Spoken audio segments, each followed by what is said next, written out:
Has Uncle Arthur come to visit you and he just won't leave? Well, he's a relative of mine too. So I can share how to cope with Arthur-itis. And it starts with a bike. I'm Debra Stefan, LCI League Cycling Instructor from the League of American Bicyclists and your Henderson Trail Watch guide with my series of smart cycling, need to know reasons to bike and to bike more often. If you're like me, maybe you've already invested in new hardware and replacement parts to keep your wheels mobile and efficient. And I'm referring to body hardware. Whether or not you're ready for a joint replacement, you are wise to offset weight-bearing activities such as walking or running with non-weight-bearing activity like biking. Biking is easy on the joints because you aren't weight-bearing.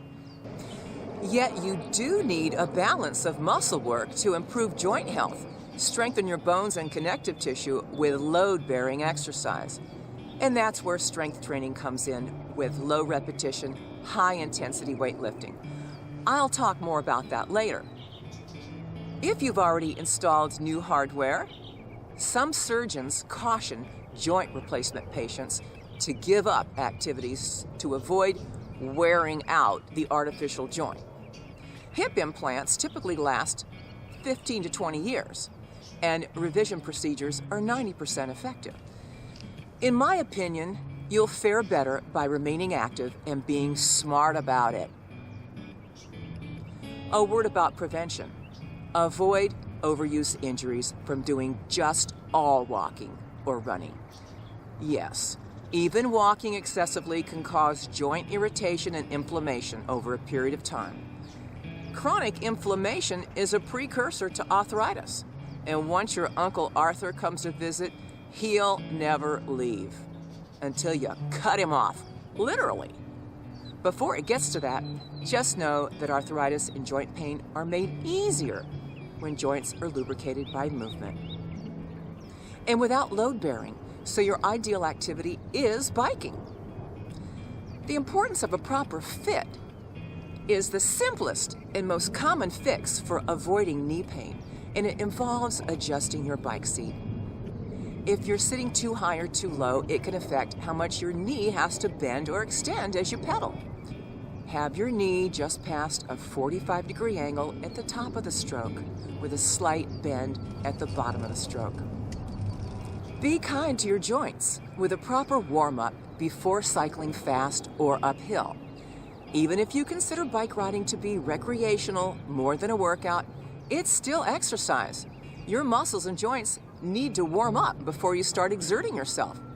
So start your ride at a slower pace and less incline, then ease into a higher speed or climb. Sometimes years of wear or past injuries will cause knee pain for cyclists, no matter what. Recumbent bikes take the pressure off your knees and other joints by placing your body at a different angle than an upright bike. Cycling is low-impact exercise and easier on your hips, knees, ankles, and feet than running. But over time, even cyclists can wear out their natural or replaced joints due to the repetitive motion. Make sure you do a variety of exercise and avoid overuse. Of course, we want the most results from our exercise efforts. Your wheels, your lower extremities, make up the largest muscles of your body. Strengthening your legs involves more muscle fiber recruitment and greater metabolic boost than any smaller muscle groups. So when we do weight training, bone will adapt to progressive loads, becoming stronger and denser right along with your muscles, tendons, and ligaments. That's important to joint health. For best results, hit the barbell for lower body work to spend half the time getting twice the results. This will bring up your leg strength and improve muscle balance. Please don't be afraid of learning a proper lifting progression. It'll be the best thing you ever did for your body. For cyclists, the repetitive motion of pedaling your bike without a balance of leg strength can potentially bring on joint pain and injuries, if cycling is the only exercise you do. Your legs are going to be out of balance with overused quadriceps and underused glutes, hamstrings, and calves. It's crucial for keeping your joints pain-free. You'll benefit from working all the muscles in your upper body as well, but we're talking primarily hip and knee joint health. Although a friend of mine is recovering right now from an ankle replacement and she's rehabilitating on a bike. Not sure what to do with a barbell? Anything you could do with dumbbells, only better. You're stronger than you realize. Let me go into the wonderful world of barbell training in another video.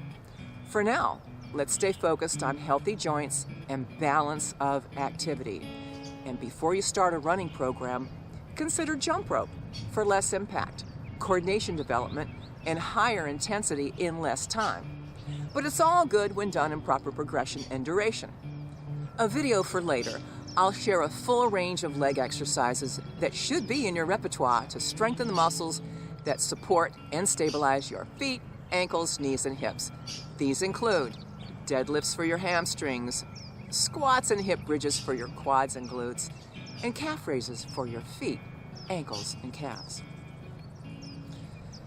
Thanks for watching. I'm Debra Stefan, Henderson Trail Watch Guide, with your biking community service need to know tips and best practices from the League of American Bicyclists. I'll see you on the trail. Debra Stefan, Certified Fitness Trainer, International Sports Sciences Association, League Cycling Instructor, League of American Bicyclists. If you want to start biking in the Henderson area and aren't sure how to start, talk to me.